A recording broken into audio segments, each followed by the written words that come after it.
Hi, welcome back to my channel. Today I'm going to be setting up my 2023 reading stats spread in my 2023 bullet journal. As you can see, I have a wide variety of books. I still haven't read some of those books on that bookshelf, but I did get to about 70% of my reading goal for 2023.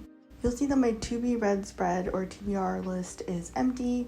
I actually track it in a spreadsheet. It's just easier when you're going out and about, which is why I didn't include it in this year's setup, but just wanted to share. And then I did have a 23 books in 2023. I've done this previously, I just never ended up filling it out. But I did keep track of the books that I read and most part the rating. I had a spreadsheet that I got, I think, from Biblios guys on TikTok. I'll link it below. That was a really good tracker. And then halfway through the year, I started using Storygragh as well. So I'm going to be combining some of the stats from both the sheet and Storygragh. I'm going to bring back the alphabet stamps that were used a lot in this 2023 setup. It's how I title all of my pages.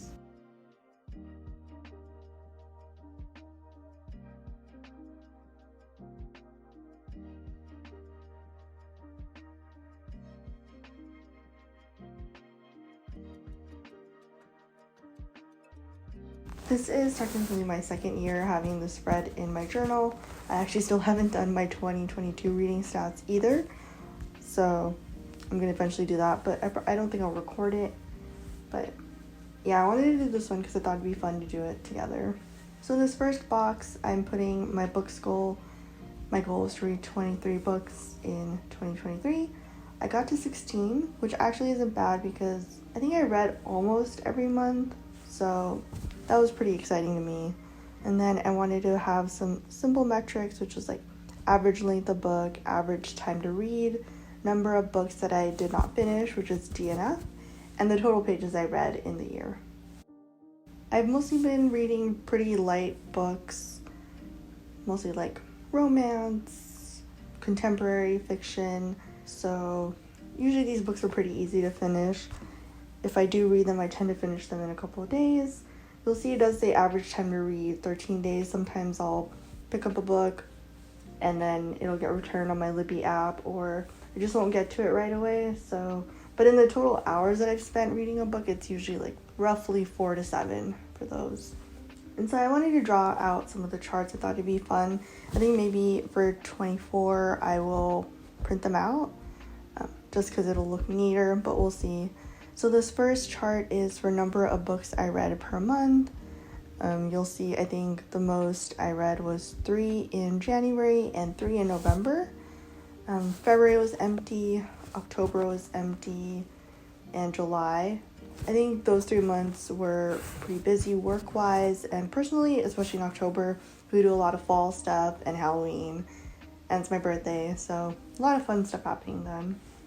And this next one is pages read per month. I thought it'd be cool to see it on a bar graph, and I also wrote in the actual numbers on each of the months. You'll see that the scale for the chart is in the hundreds. I think in March I read about 1,100 pages, which is probably my top, likely because I was rereading Harry Potter and the Deathly Hallows, so I think that just really added to my page count. And I'm going to count rereads because I read it. Or I listened to it. I still think audiobooks is reading. And then the next spread is about my ratings that I gave to books. You'll see, I think I'm kind of a harsh critic. I do base it on dialogue and the writing quality. And I think I only gave one book a 4 rating, which was The 7 Husbands of Evelyn Hugo. I think because that one, I kind of thought about it for a little bit afterwards, and it had more of a story than your formulaic romance novels that have a happily ever after, which is what I want because I just want quick fun read. I don't want it to be depressing, even though I like books that make me think and move me, but it's just a quick read, something to enjoy on a Saturday or Sunday. And then I created a few pie charts for genres that I read, and you'll see that the romance one is 81%. And then I have fantasy, which was the Harry Potter book. Mystery, I read 1 mystery. I didn't finish the other one. I didn't end up finishing the other mystery. It was really not enjoyable. I hated all the characters. I did not care who died. So I just decided to give up on it. That's also part of when I'll stop a book, is if I really hate all the characters. And then my last section was nonfiction, which was a memoir.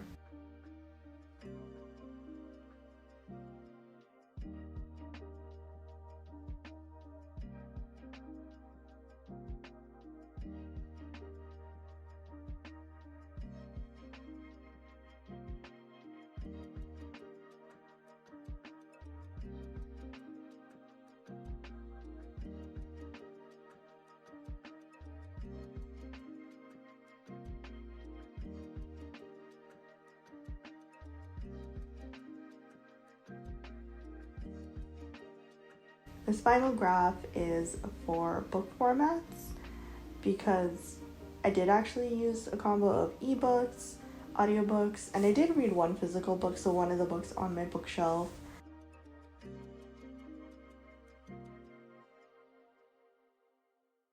And then I wanted to decorate the page, and you'll see I have a bunch of leftover stickers that I've used in other videos, things that I've just been holding on to that have a lot of book themes, and I did actually end up buying some new ones because they were really cute and I couldn't help myself.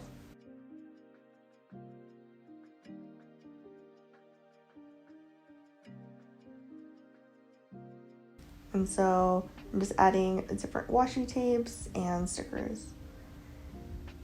And of course, I'm decorating the bottom of the page, and I forgot to move the page, so that's great. Hopefully you can't hear the background, but if you see that sticker with the books and the lake behind it on that sheet, on that sticker sheet, the artist actually, I think, drew like the book lovers cover, and I read that in 2022, so that has to go on that spread. And that's pretty much it.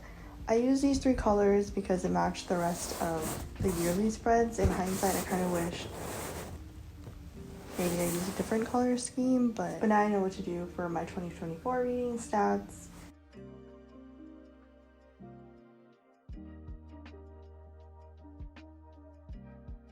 Anyway, so that's the final spread.